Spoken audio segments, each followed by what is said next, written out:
Encontrou amém? De novo, novamente. Diz assim, meus irmãos: não que já a tenha alcançado, porque seja perfeito, mas prossigo para alcançar aquilo para o que fui também preso por Cristo Jesus. Versículo 13: irmãos, quanto a mim, não me julgo que o haja alcançado, mas uma coisa faço, e é que, esquecendo-me das coisas que atrás fico, e avançando para as que estão diante de mim, prossigo para o alvo, pelo prêmio da soberana vocação de Deus em Cristo Jesus. Louvado seja o nosso Deus. Amém? Leite para sempre. Isso é muito importante. O apóstolo Paulo, aqui no capítulo 3 de Filipenses, ele está nos exortando a guardar os maus obreiros e também cultivar um fruto do Espírito, ou seja, os frutos do Espírito, aquilo que o Espírito Santo produz nas nossas vidas, né? Aí ele começa falando aqui no versículo 1, ele diz assim, resta, irmãos meus, que vos regozijeis no Senhor. Não me aborreço de escrever-vos as mesmas coisas, e é segurança para vós. Ou seja, ele está repetindo aqui algo que ele já tinha escrevido, algo que ele já tinha escrito. Ele está novamente dando um conceito que ele já tinha dado, né? Isso é interessante, entender que o apóstolo Paulo queria que verdadeiramente aquele povo inculcasse as suas palavras na sua mente. Ele queria que o apóstolo, ele queria que a igreja aqui de Filipos colocasse definitivamente isso no seu coração e que não se perdesse na caminhada. Então, é o que eu sempre falo aqui. Nós precisamos estar atentos, precisamos estar executando aquilo que o Senhor nos ensina nas Escrituras. E o apóstolo Paulo aqui está escrevendo a igreja de Filipenses. Versículo 2 assim, guardai-vos dos cães, guardai-vos dos maus obreiros, guardai-vos da circuncisão, porque a circuncisão somos nós, que servimos a Deus no Espírito e nos gloriamos em Jesus Cristo e não confiamos na carne. As pessoas se preocupavam com a circuncisão, que era um ato que eles tinham que fazer, estava na lei, né? Para identificar que aquela pessoa era de Deus e que aquela pessoa estava debaixo da bênção de Deus. Mas na verdade, Paulo aqui, ele está vivendo o período da graça. E aqui ele diz, olha, o que importa para nós é obedecer a Cristo. O que importa para nós é andar na presença dEle. O que importa para nós é andar em retidão a Ele, com Ele. O que importa para nós é viver a nossa vida constante na Sua presença. E é esse o conselho que o apóstolo Paulo está dando aqui para a igreja de Filipe. E eu faço o mesmo para essa igreja. Eu faço o mesmo para esses irmãos. Irmãos, permaneçam na presença do Senhor. Ande com Ele. Adore Ele constantemente. Faça de conformidade a sua vontade. Faça o Senhor feliz com a sua vida, com as suas decisões, com as suas palavras, com os seus projetos.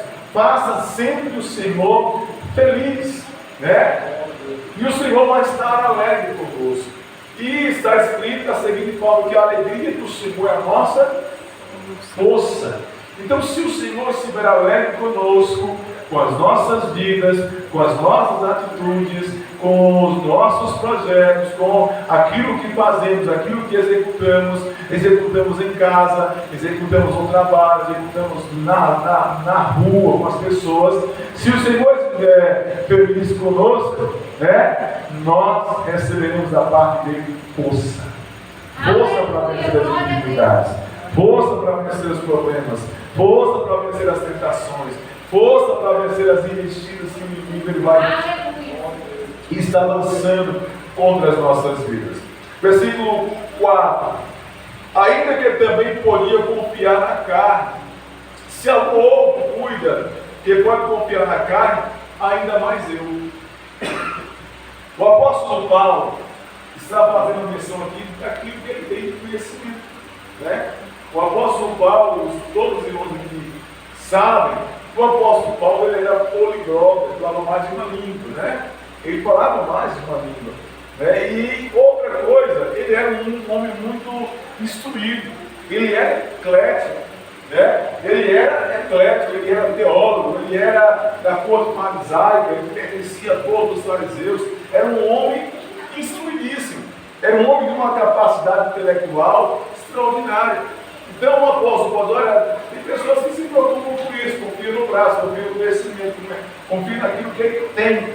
Se fosse para fazer isso, eu poderia fazer, mas na verdade esse não é o meu intuito, essa não é a minha vontade. Aí o meu conselho dou para você: não confie no seu conhecimento, não confie na sua força, não confie na sua inteligência, mas confie no Senhor, confie na força dele, confie no poder dele, confie na sua palavra, né? Faça isso, irmãos, vocês serão vitoriosos na caminhada de vocês. Tenha essa certeza. Tenha essa certeza. Segundo zelo, ele está falando aqui, descrevendo ele, segundo zelo, perseguidor da igreja. Ele perseguiu a igreja por zelo aquilo que ele conhecia, por zelo a palavra, por zelo as escrituras que ele conhecia, segundo a lei. Ele, por zelo, ele perseguiu a igreja. Perseguiu a igreja por zelo. Vamos à frente. Aleluia, glória a Deus.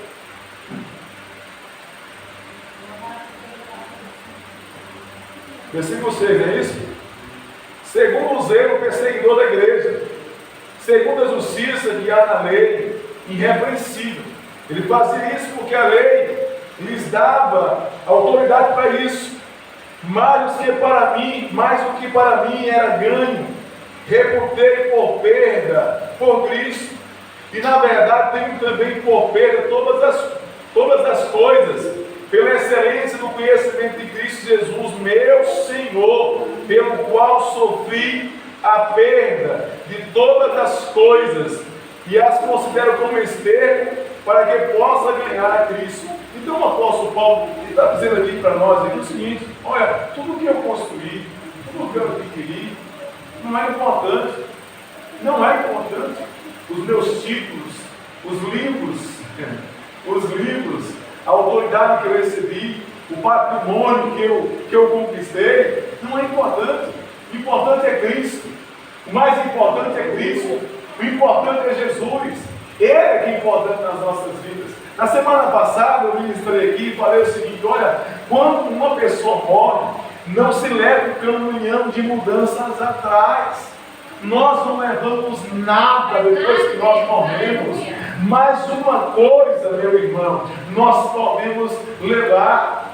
O que é que nós podemos levar? Aquilo que nós plantamos em Deus. Aquilo que nós plantamos na sua obra.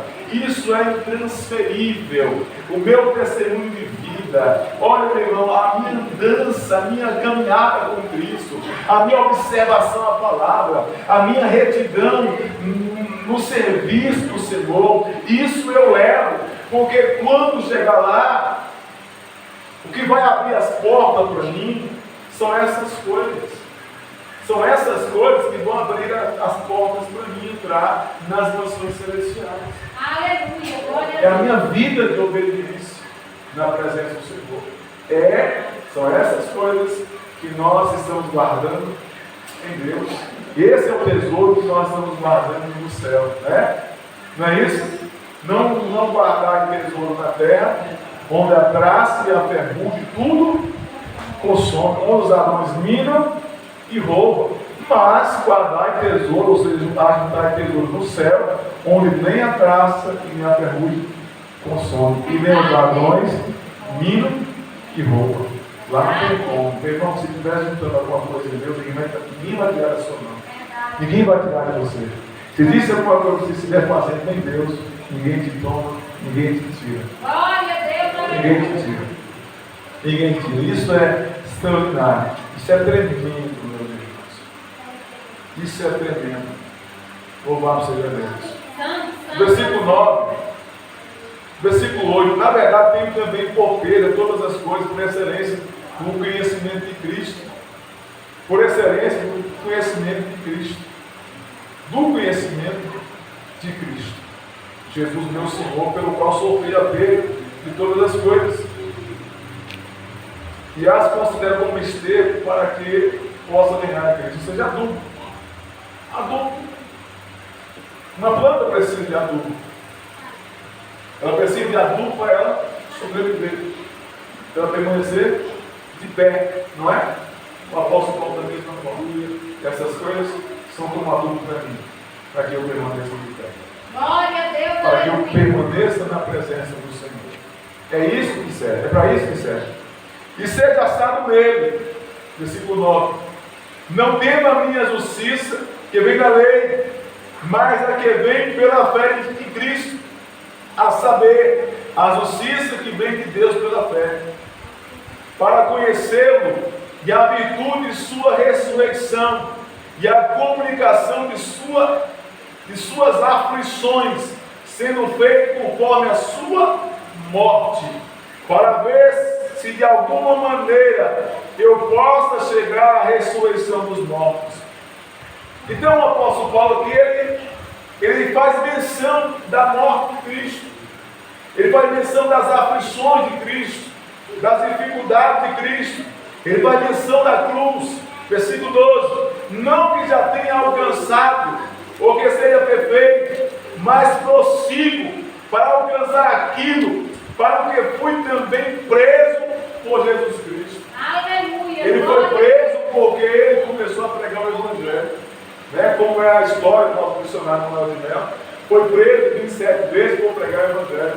O apóstolo Paulo assim também o foi preso por pregar o Evangelho, foi preso por abrir igrejas, foi preso por falar do Rei de Deus, por falar da sua justiça, foi preso por falar do céu. Ele foi preso justamente por isso. Mas ele não se prendeu ali. Ele sabia que ele estava preso, mas na verdade, fisicamente. Mas a sua mente estava livre. A sua mente estava liberta. Porque ele continuou escrevendo as cartas da cadeia, porque nós temos algumas cartas e prisões que o apóstolo Paulo escreveu, né? Então ele continuou escrevendo, continuou ensinando os irmãos. Provavelmente aqui ele estava preso, mas a carta foi, né? O conselho foi, o ensinamento foi. Então ele está ali, mas ele está em Cristo, ele está no Senhor. Muitas vezes nós estamos numa situação complicada e achamos que não temos saída, né? Não temos como fazer muito. Mas eu quero dizer para você nessa noite, a sua mente está liberta, o seu coração também está liberto, porque tanto a sua mente como o seu coração estão em Cristo Jesus, o nosso Senhor. E eu quero dizer para você uma coisa, o mais importante é saber que no fim de todas as coisas, o Senhor tem uma recompensa para cada um de nós, pela vida que levamos aqui na sua presença. Aleluia. Pela vida que levamos aqui na sua presença. E ele diz, olha, não que ela tenha alcançado, ou que seja perfeito, mas prossigo para alcançar aquilo para que fui também preso por Jesus Cristo. Versículo 13, irmãos, quanto a mim, não julgo que eu haja alcançado, mas uma coisa faço, e é que, esquecendo-me das coisas que atrás ficam, e avançando para as que estão diante de mim, prossigo para o alto pelo prêmio da soberana vocação de Cristo Jesus. Então o apóstolo Paulo, olha, não julgo que eu tenha alcançado, não julgo que eu cheguei lá, não julgo que tudo já aconteceu, que tudo já foi realizado, mas eu faço uma coisa eu faço. O que é que ele faz? Hein, irmãos? Mas uma coisa faço, e é que, esquecendo-me das coisas que estão atrás. Então, até hoje, você viveu experiências. Até hoje, talvez você teve algumas experiências amargas na sua vida. Talvez até hoje você sofreu algumas situações difíceis, que você não tem prazer nem de contar para ninguém. Talvez a sua vida não foi tão boa assim. E talvez a sua vida foi uma vida de muitas conquistas, de muitas vitórias, mas isso é o seu passado. Isso é o seu passado. Agora você está no seu presente. No seu presente você tem um desafio. No seu presente você tem metas. No seu presente você tem situações que você precisa enfrentar. Eu não sei qual é a situação que você está enfrentando no seu presente, mas eu quero dizer para você nessa noite: você não está só. Jesus Cristo está contigo. Ele está pelejando contigo. Ele está do seu lado. Ele é a tua ajuda. Ele é a tua orientação. Ele está com a mão estendida para abençoar a sua vida. Não tenha medo do seu presente, porque lá no seu passado o Senhor te ajudou. Não sei o que você viveu, mas você venceu porque você está aqui. Você está no presente do Senhor. Nós estamos no presente. Você venceu, minha irmã. Você venceu, meu irmão Zoberto, porque você está aqui hoje. Você venceu, meu irmão Manuel. O Senhor venceu, minha irmã. Vocês venceram porque vocês chegaram até aqui. Vocês avançaram. Vocês não estão mais no passado, né? E é isso que nós precisamos entender. Nós estamos no presente.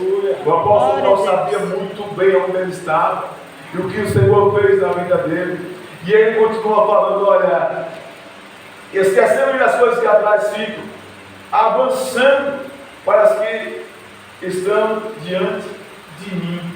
Tem muita coisa ainda para você conquistar. Tem muita coisa que você vai vivenciar, que você vai viver. Eu não sei se tudo que você vai enfrentar na sua frente vão ser coisas boas. É o seu futuro. Mas lá, quando você chegar lá, esse futuro seu vai ser o seu presente. Assim como você fez hoje, lutou, não abaixou a cabeça, não desistiu, né? Continuou lutando, continuou guerreando, continuou batalhando. Faça o mesmo. Faça o mesmo, né? Porque o nosso Deus é aquele que nos tira do lamaçal do pecado, que nos coloca na sua maravilhosa luz. O apóstolo Paulo, ele estava cego, ele estava vivendo uma cegueira, né? Espiritualmente falando. Ele estava preso nos ditames da lei, mas ele encontrou Jesus Cristo no capítulo 9 de Atos dos Apóstolos. Ele encontrou Jesus Cristo no caminho de Damasco, e a história da sua vida mudou. Glória a Deus. A história da sua vida mudou. Aleluia. A nossa também. O Senhor também nos achou, né, claro? O Senhor também nos achou. O Senhor, Ele nos transformou, Ele nos libertou. Ele nos trouxe das trevas, Ele nos trouxe da escuridão e nos colocou na sua maravilhosa luz. Foi isso que Ele fez, meus irmãos. E o Senhor continua fazendo aí na vida de multidão de pessoas. O Senhor continua fazendo. E Ele diz no versículo 14: prossigo para o alvo. Qual é o seu alvo, irmão? Qual é o seu alvo? Ah, pastor, meu alvo é ser rico. Né? Tem pessoas que falam isso, né? Ah, pastor, meu alvo é ter uma casa, uma mansão. Ah, pastor, meu alvo é aquele carrão dos meus sonhos. Meu alvo é aquela fazenda, né, irmão Glória? Aquela fazenda com muito boi, muita vaca, muito pasto, né? É uma bênção. São coisas boas. Mas o nosso alvo, irmãos, principal não deve ser isso. O nosso principal alvo deve ser sempre Jesus. Porque buscar em primeiro lugar o reino de Deus e a sua justiça, e as demais coisas nos serão acrescentadas. Então, antes do carro, antes da casa, antes da fazenda, antes da conta receada no banco, Jesus. Porque se nós tivermos Ele, nós temos tudo. Lembra daquela passagem, daquela parábola do comprador de pedras preciosas? Que ele chega numa determinada área de terra, né? E ele enxerga, ele sabe, ele viu que ali tinha uma pedra de muito valor. O que ele faz? Ele volta para casa, ele viajando, ele volta para casa, e ali ele chega em casa, vende tudo que tem e compra aquela terra, porque ele sabia que ali havia uma pedra de grande valor que ia resolver todos os seus problemas, que era muito mais valioso do que tudo que ele tinha. Então eu vou dizer para você uma coisa: Jesus é muito mais valioso do que tudo que você Glória tem. a Deus, aleluia. Verdade. Entendeu? É muito mais valioso do que tudo aquilo que você tem. Então, que o seu alvo seja Jesus. Deus abençoe. A palavra do Senhor. Glória a Deus.